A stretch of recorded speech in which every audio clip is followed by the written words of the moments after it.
خیبر پختونخوا میں 3 روزہ انسدادی پولیو مہم کا آغاز ہو گیا ہے۔ اس موقع پر خیبر پختونخوا حکومت کی جانب سے سیکیورٹی کے سخت ترین انتظامات کیے گئے ہیں۔ Emergency operation centre Khyber Pakhtunkhwa کے مطابق آج سے شروع ہونے والی مہم صوبے بھر میں چلائی جائے گی۔ انسدادی پولیو کی اس مہم میں 56 لاکھ بچوں کو پولیو سے بچاؤ کے قطرے پلانے کا ہدف مقرر کیا گیا ہے، جس کے لیے 17,766 پولیو ورکرز پر مشتمل ٹیمیں تشکیل دی گئی ہیں۔ انسدادی پولیو مہم کے لیے 15,092 موبائل، 1,592 فکسڈ اور 924 ٹرانزٹ ٹیمیں تشکیل دی گئی ہیں۔ مہم کی مؤثر نگرانی کے لیے 4,048 ایریا انچارج تعینات کیے گئے ہیں۔ اس موقع پر سپروائزر پولیو مہم ارشاد خان نے کہا، بالکل پولیو کا جو کمپین ہے آج پہلا دن ہے، پیر کا دن ہے یہ، یہاں سے تو آج جو ہے نا ویکسینیشن بھی ہو رہی ہے، اس کے ساتھ ساتھ بچوں کو ٹیکے بھی لگ رہے ہیں نا، اور پولیو جو ہے نا بالکل ٹھیک ماشاءاللہ جا رہی ہے۔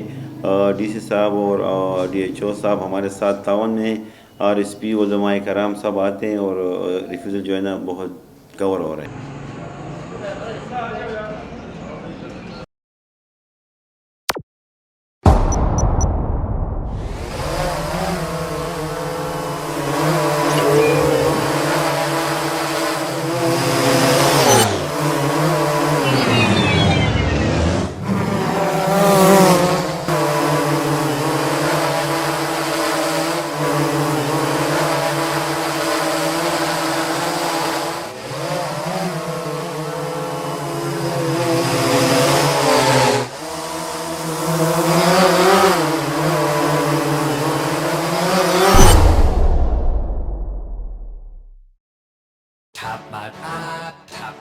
لائیو پی ایس ایل میچز دیکھیے HD میں tapmat.com پر اور download the app. To order our TV boxes call 021 351 55511